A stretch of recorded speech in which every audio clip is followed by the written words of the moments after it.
Annyeong guys, Chef Belgium here. Siguro naman kilala niyo na siya. Siya lang naman yung Lebanese sa Pinas ngayon na nagpapatrending ng biryani chicken. So ang pangalan ng shop niya is Y Chicken. Sa sobrang sarap ng mga manok niya, dumami na rin yung kanyang mga branches sa Pilipinas. At trending na trending siya sa TikTok, Facebook at YouTube.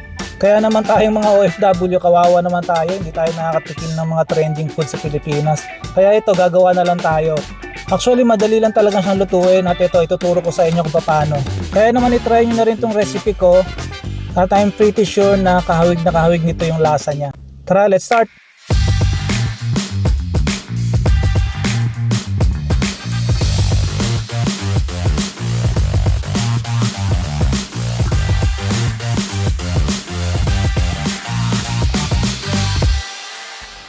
At ito mga guys, ilista nyo na yung recipe. Yung recipe, habang pinapanood nyo yung video dito, lumalabas dyan. Kaya panoorin nyo siya hanggang dulo. Nasa mga 800 grams nga pala tong manok na to. Pwede rin kayong gumamit ng yung na-chop na manok tapos i-oven ninyo. Pero mas maganda kung itong buong manok yung gamitin natin para naman gayang-gaya natin yung wild chicken niya. At syempre mas juicy siya kung buong manok yung gagawin natin. So ang una natin gagawin is ibabrine muna natin yung ating manok para mas malasa siya at ma-juicy. So kailangan lang natin ng 1 and 1/2 tablespoon ng asin dito sa may tubig. Ito na rin yung gagamitin kong container, yung pinaglagyan ng manok para hindi na tayo maghugas. So ito yung special ingredient sa manok na to, yung biryani spice mix. Nabibili ito sa mga grocery store doon sa kahilaran ng mga spices. At kung wala naman kayo mahanap, ito yung recipe niya. Gayahin nyo na lang yan pag samasamahin nyo at ilagay nyo sa spices na blender, yung parang mapino nyo siya ng ganito. After natin mailagay yung asin, maglalagay na rin ako ng 1 tablespoon ng biryani spice na to para at least panood na yung lasa niya. Importante itong procedure na to guys para maging mas malasa yung manok natin, kaya wag nyo siyang i-skip. Bali itong mixture na to, dito natin ibababad yung manok. Pwede natin siyang ibabad ng mga 2 to 3 hours. So kailangan yung tubig natin saktong-sakto lang na matakpan yung buong manok. Yan, parang ganito. Tapos i-set aside lang natin to at lagay nyo lang sa rep. While nakababad yung ating manok, gagawa na rin tayo ng pang-marinate natin. At ito pa rin ang gagamitin natin, yung biryani spice natin. Maglagay lang tayo ng mga 2 tablespoon ito. Tapos maglagay na rin tayo ng asin, yung salt to taste lang. Bahala na kayo kung gaano karami ilagay ninyo. Tapos black pepper. At mag-a-add na rin ako dito ng 1/2 tablespoon ng ginger powder. And then maglalagay din tayo ng 1 tablespoon ng fresh minced garlic at saka ng 2 tablespoon ng oil.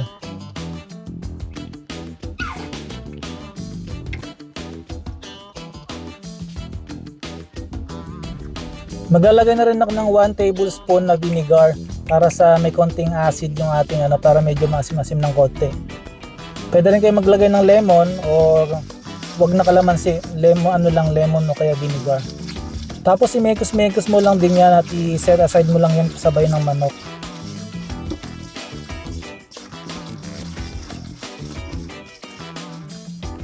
And then after ng 3 hours, ayan, babad na yung ating manok, malasa na to at malambot na siya. So bali ma-moisture na siya. So ilalagay na natin sa ating pang-marinate at i-rub lang natin yung ating pang-marinate na biryani mix. I-rub natin maigi mga guys sa ibabaw at saka pati sa loob ng manok. Kung gagawin ko dito, mayroon dito sa may balat niya, mayroong space dyan. Bali, ipapasok ko lang yung daliri ko dyan at ipapasok natin yung ating pang-marinate. Yan, para mas kapit na kapit yung lasa doon sa loob ng manok.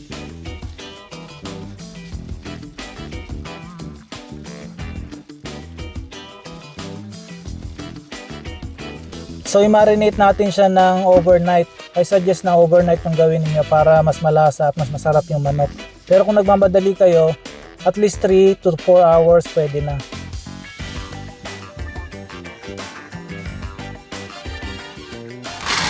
So takpan lang natin yan, ilagay natin sa rep at lutuin na natin ito kinabukasan. On the following day, ito na yung ating manok, ready na siya. Ang gagawin ko dito, i-rotisserie ko siya. Yung air fryer ko kasi na ganito, meron siyang rotisserie. Pero kung wala kayong ganito, pwede lang din ilagay nyo sa pan at lutuin nyo sa may oven. So bali, i-bake natin siya ng 170 degrees Celsius for 45 to 50 minutes. Meanwhile, magluluto muna tayo ng biryani rice. So ganito lang kadali magluto niyan. So bawang, lagay tayo, pa-brownin natin ng konti. Tapos maglagay tayo ng chopped onions. Tapos medyo i-caramelize na ng konti at maglalagay na naman tayo dito ng 1 tablespoon ng biryani mix. So ganyan lang yan at magkukulay na yan. So basmati rice yung gamit natin. Yung basmati rice, ito yung long grain rice. Mas mahaba yung grain niya kumpara sa Philippine rice. Ayun lang naman pinagkaiba niyan. So sa lasa, parehas na naman ang lasa yan. So kung may Philippine rice kayo, Philippine rice to lang din gamitin ninyo. At maglalagay lang tayo dito ng asin at paminta and okay na to, medyo gisa-gisa lang natin ng konti. Dun sa Hawaii chicken niya, meron din rice yon sa ilalim. At kung mapapansin niyo, medyo dilaw yon. Actually, ang original na na biryani rice ginagamitan ng saffron water. Ito yung saffron.